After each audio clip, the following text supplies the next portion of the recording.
everyone. Welcome to the Self-Awareness Journey podcast. I'm Melissa Albers. And I'm JJ Parker. This podcast is for seekers, seekers of happiness and joy, seekers of a centered approach to success in life, seekers of their true, authentic selves. Get ready for some real talk on everything from anxiety, emotions, and habits to love, compassion, and forgiveness. We know you'll be challenged and enlightened by this conversation. We're so glad you're here. Let's dive in. First, I want to put a disclaimer on this episode. Present company excluded, including all of you wonderful listeners. Oh, got it. Oh, wow. What are we going to talk about? Because I want to talk about listening. Oh, and presumably they are listening. They are listening, and they're all wonderful listeners. They are. They're fantastic listeners. I know. But having teenagers... Or spouses. Or anyone in your life. The other day I was like trying to talk to our middle kid. Uh-huh. Right? Oh. I was like, and about nothing like all that important. Actually, it was about jumper cables. It was like, it's jumper cables. Yeah, it's cold out. You might want these jumper cables. And like he wasn't even like listening at all. And after I was talking about jumper cables, like the next day, I was like, hey, dude, remember yesterday when we were talking about jumper cables? He's like, no. I'm like, what? It really got me thinking, like, No. How often you're saying something to somebody and they're not listening? Or more importantly, how often is someone saying something to you and you're not listening? Yes. So to me, I was like kind of taking it like offensively, like, why aren't you listening to everything I say? Everything that your dad says is amazing. It's amazing. Listen to my dad advice. Oh my god. But we said, but then I was like, okay, it's not, I'm irritated at that, but he's got something else on his mind, and he's being a bad listener, but it's okay. He's a teenager.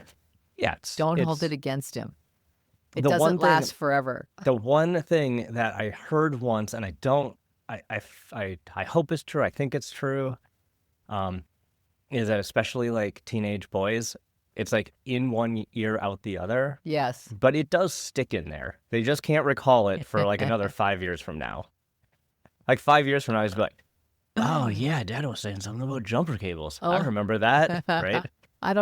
That's hilarious. I think that's going to happen. That's what I'm holding on to, at least. That it's hilarious. In there somewhere.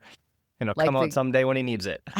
Like the great Louis Mancini once told Mitch and I when we were engaged. Mitch, I'll tell you, in order to have a good marriage, here's what happens. It goes here, he points to an ear, and it goes out here, and he points to the other. That's all you need to know. So he thought it was a good thing, JJ. I see. Oh my gosh, that's hilarious. Well, listening is an art. Actually, I do a lot of executive sessions on listening. Listening is your job, as far as I can tell. True. As near as I can your job tell, is like right. an occasional good question and then listen. Do you know what I actually have for a joke? I have when I know there's going to be a particularly serious topic that someone's going to be talking about. I have a pair of ears that are huge plastic. They look like real ears. They're huge though, and they hang on your real ears. And so as a joke, I will say, oh, wait, just a minute. I know this is going to be a big topic. And I'll put those ears on a Zoom session. Okay, I'm ready. It really helps. It amplifies everything. I like also that you just break the frame of what like a professional CEO level coach should be by wearing goofy headwear. I also have a pair of huge pink sunglasses, cat eye.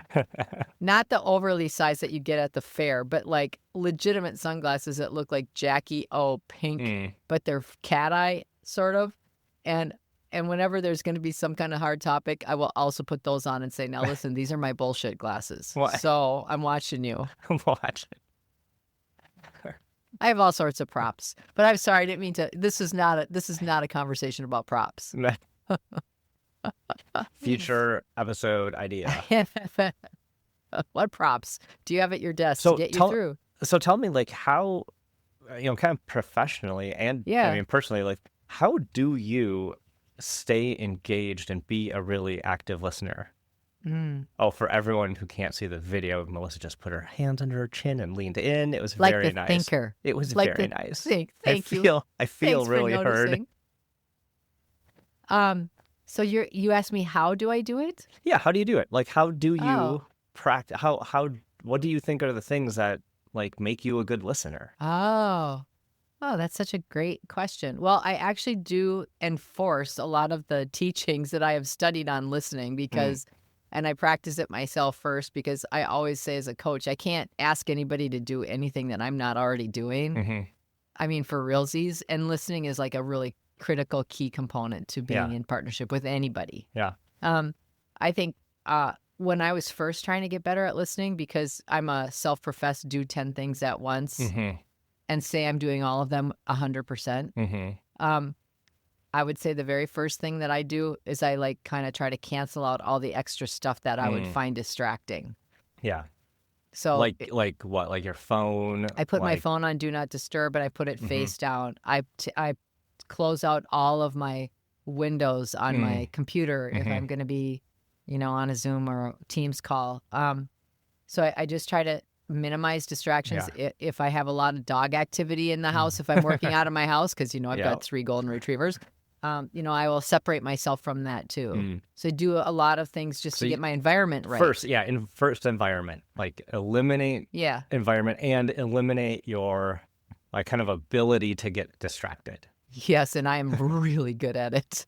I'm so good at it. I should win an award for being able to get distracted. So, I mean, that's first good self-awareness, right? Like, like, hey, I'm easily distracted and my mind's kind of got a lot of things going on at the same time. Yeah. Let's just first work on making sure I don't get derailed because of whatever's near me. What do you do? Let's see. I definitely do, especially if I'm doing computer stuff, like a call, like a Zoom call or even this, like I have to close everything on my computer. Yeah.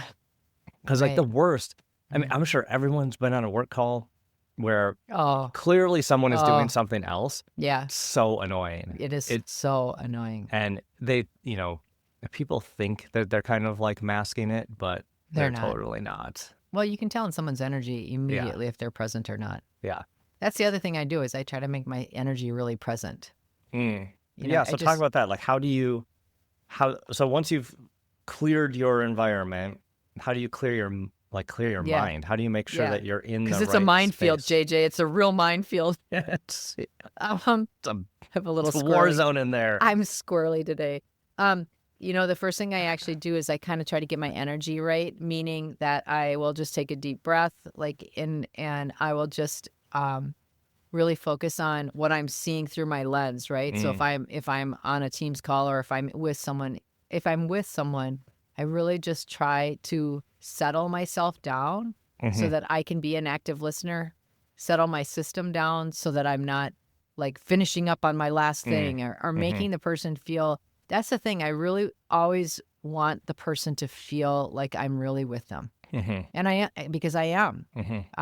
Because there's nothing harder than to try to talk if you feel like someone isn't present with you. It's a horrible feeling. It's such a minimizing feeling, and I don't want that. I always want people to feel like they're really important. It's an important thing for someone to feel heard and valued.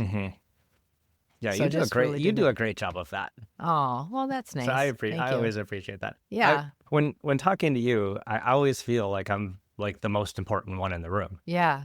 Yeah, that's exactly how I want you to feel. So you're nailing it. So I really appreciate it. Oh, thank you. Well, and it's not a gag. It's like how I legitimately want to be, because that's what's important to me.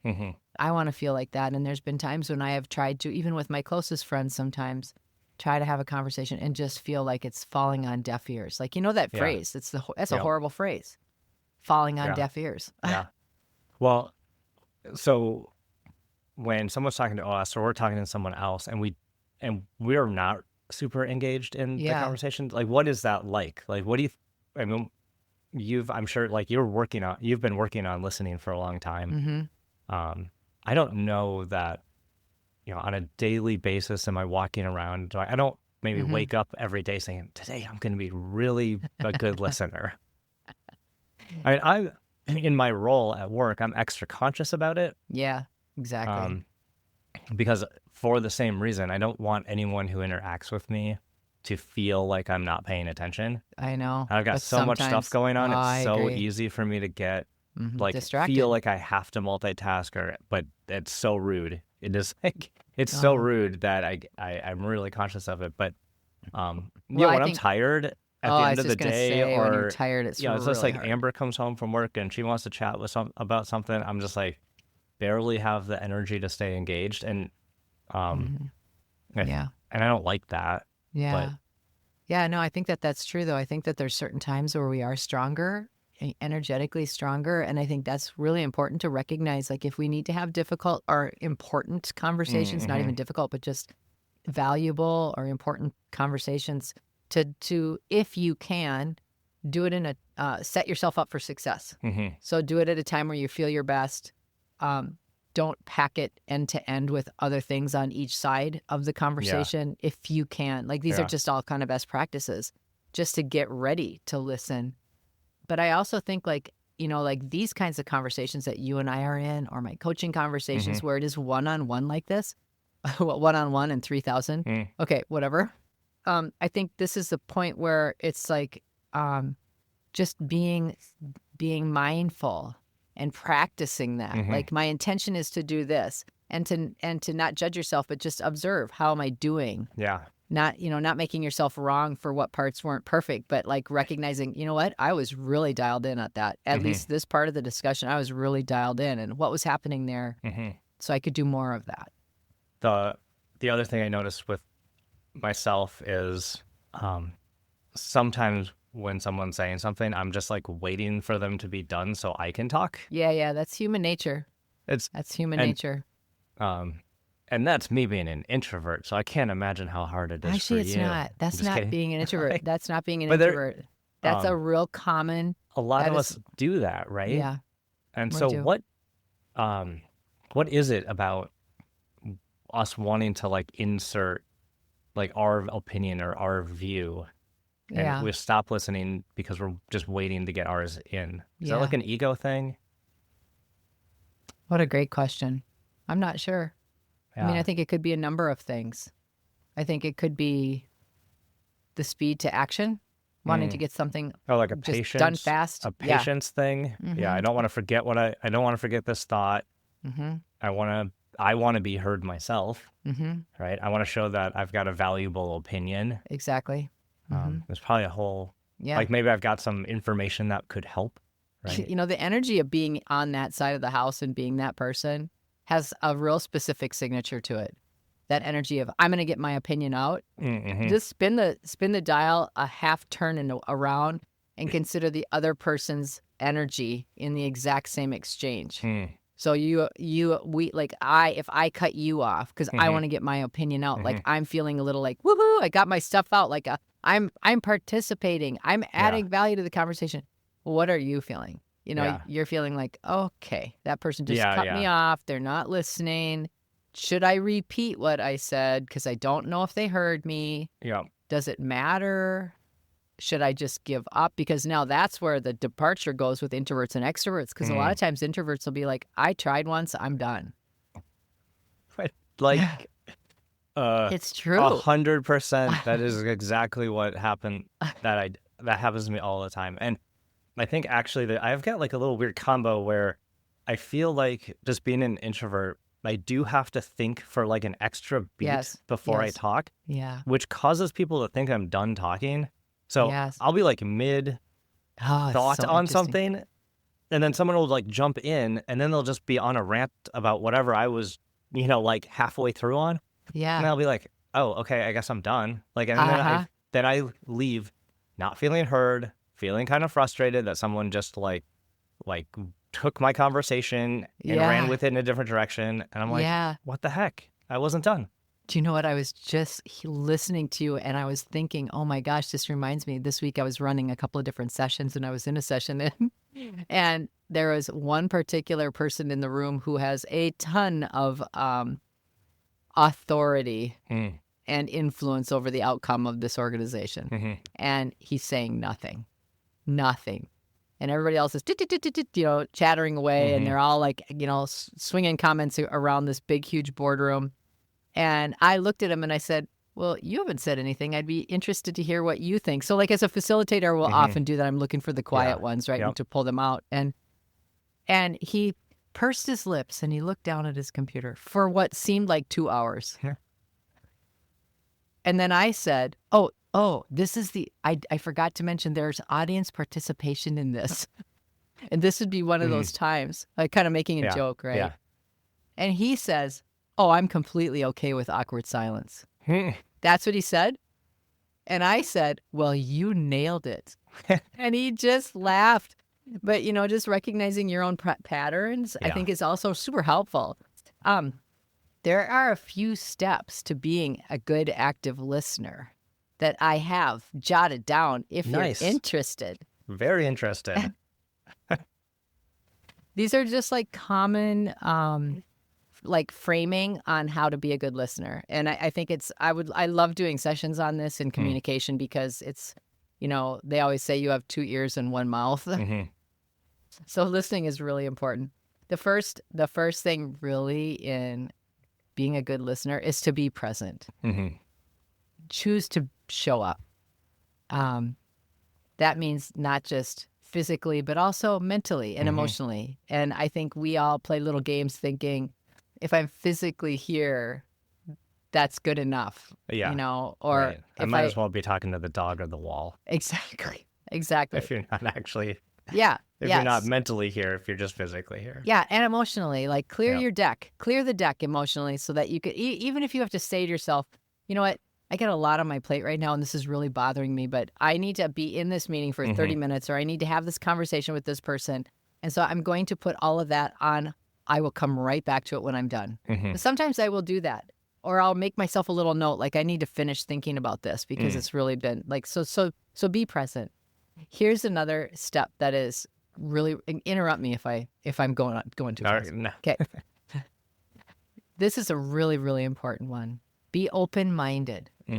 Okay. So this is what you were saying. Like so often we are actually listening with a very specific lens already. Like, I know what this person is going to say. I know the outcome of this conversation. I know what this person wants. And we may be completely wrong. But even if we're not, even if it is trending in the direction that it often goes in, being open-minded actually allows you to be involved in the situation and the conversation in a way that you might think of something different or that you might help that other person to have a different outcome also. Yeah. Yeah, I always feel like I'm doing like my best listening when my responses are questions. Yes.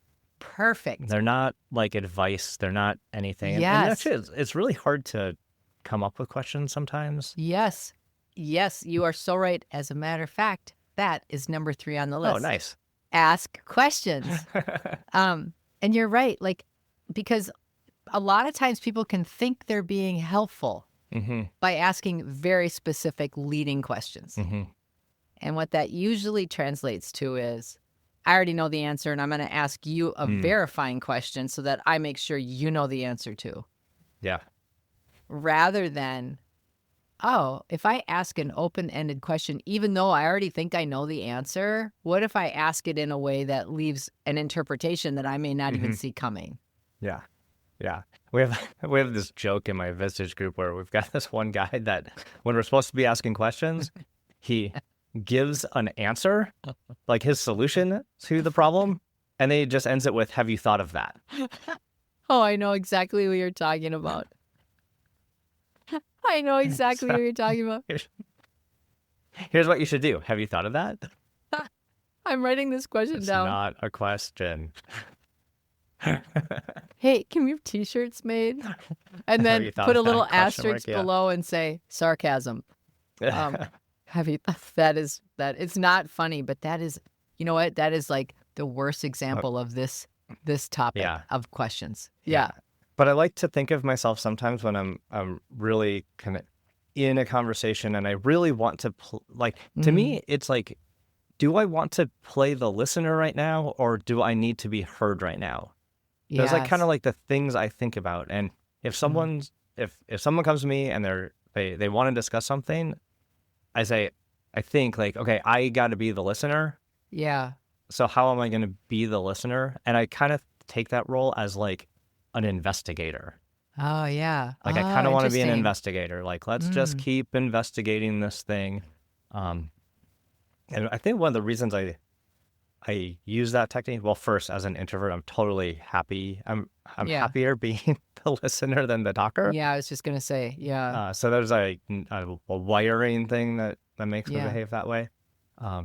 And I always feel like it's of service of especially my extroverted friends and colleagues that I can like help them think through things Yeah. just by being the listener. You are really good at that. And you know when to ask really interesting questions. Like I always feel like that's actually, I feel like that's one of your superpowers, is especially when there's like trying to figure out a problem, you know, or figure out a problem that's a new one that nobody's ever had, like in the build of something new, or a creative endeavor. You're so good at just, and you shake your head, you're listening, and that's what you're doing right now.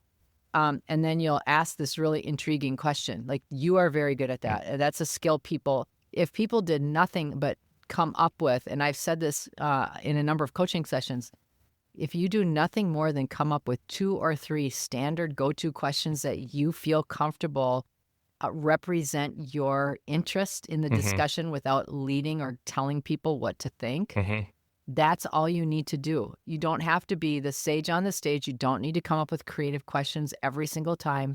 Even if you had 2 or 3 open-ended questions, like, can you tell me where you got that idea? Or tell me more about that. Oh, that's interesting. I wonder what could happen if. Yeah. Like beginning questions like with I wonder is a great way to keep the dialogue going and to seek understanding.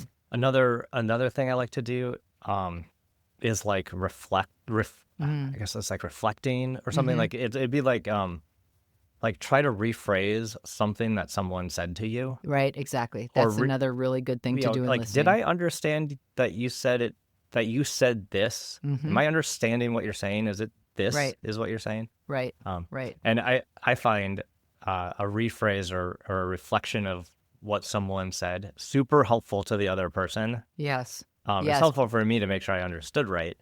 But that to me often leads to a really good outcome for whoever I'm talking to. Yeah, exactly. I think the other thing that does for people, JJ, is it gives them a chance to hear another perspective than their own. Because a lot of times, you know, like I've done 3,000 or more 360s in my, in my career, and the self-evaluation questions.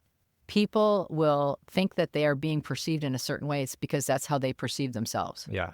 But often by reframing something in a conversation like that, it helps that person recognize, oh, that is not at all how people are perceiving me. And then rather than feel sad or mad about it, it's just like to be aware that that doesn't mean they're right or wrong. It just means that something that I'm doing is giving this different impression than what I thought I was kicking out. So by being able to ask good reflective questions like that, it helps people to understand themselves better and to become better communicators. Yeah. So that's really, really good. You got more on your list? I got a couple more. Okay. Your body language is super important. Actually, that's where I wanted to go next. I'm glad you went there. Because to me, it's like listening. We like to think of listening as like an audio thing, an audible, like we're using our ears. Yeah. But if you're really listening, you're using your eyes probably even more than your ears. Yeah. And your head nodding. And you're facing them with your shoulders. Your shoulders are facing them. It's like global listening. It's, the words, the sounds are one thing, but the energy, the body language, the receptivity of the information, way you're speaking, like the cadence, there's so much more in there. Yeah. 87% actually. To look for than just the words. Yeah. 87% is all the stuff you're talking about. And 13 or less is the actual verbal words that you're using. Mm-hmm. So really being aware of your body language. And it could be something as simple as smiling when someone's talking and the eye contact, nodding your head a little bit, not crossing your arms, not doing sort of nervous energy movements, which is very, very hard to keep track of if you're listening for any length of time. I mean, we actually have a pretty short attention span. Humans have a very short attention span, much shorter than we think, like probably seconds or minutes at the most for these kinds of discussions. So if you're trying to have a deeper dialogue, by 20 minutes, you're usually pretty fried. You know, that's a lot of time to try to stay overly focused. But just being aware of your body language, not bouncing your knees, not cracking your knuckles, not clicking your pen, you know, all these kinds of things send really strong. Not playing with a tennis ball while you're talking. Well, that's a new thing on the desk. You usually don't have a tennis ball on your I'm desk. super into tennis right now. So. What else? See, look at what I did. Bad listening technique. You were talking. I distracted you with a tennis ball. No, now we're talking about me. Okay, but you know what, though? Sometimes distraction isn't always bad. You know, sometimes if the energy of a conversation is getting heavy or too consistently the same way, we do need to pop it up, pop out of it for a moment. And humor, if you're good at it, only if you're good at it, not sarcastic humor, but fun-loving humor is a really good way to keep people engaged. So you're talking about body language as a listener, like how you're showing that you're a good listener. Yeah. What I thought you were going to, what I want to talk about was seeing someone else's body language to be a good listener. Like not only should you be listening to their words, you should also be listening to their entire energy and body language and cadence and everything. You bet. Because that's exactly what I do all the time. I do what I call a quick energy read. That's what I call it. It's exactly right. And I can't believe I would have missed that in this conversation, because the minute we stopped, I would have been like, dang it, we didn't talk about that. But I do that same thing. I scan a person. I look for where their eyes are. I look for do they look upbeat? Do they look tired? What are their shoulders doing? Yeah, great. That's so good. It's really, really important to do that.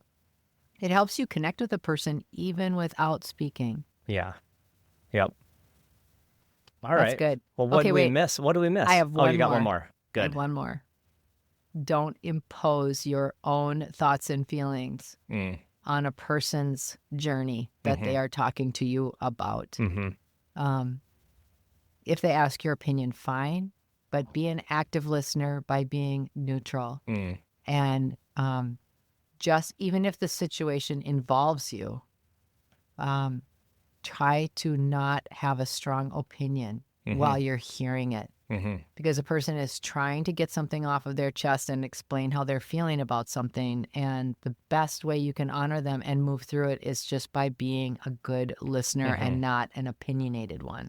Yeah, an opinionated one is key. That's one of the things I want to touch on too, is that just because you're being a good listener doesn't mean that you are necessarily agreeing with what that person is saying. Exactly. And that's okay. But that's so hard to get over, because when we're being really good listeners and we're trying to understand and we're reinforcing what they're saying, it feels or sounds like we're agreeing with them. Right.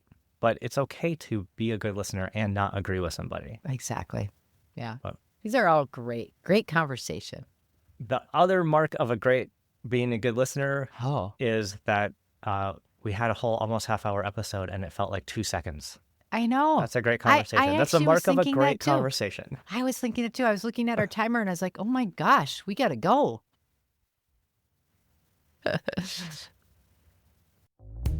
Did you enjoy this episode? Please go to your favorite podcast platform to subscribe, rate, and leave a review so others can discover it as well.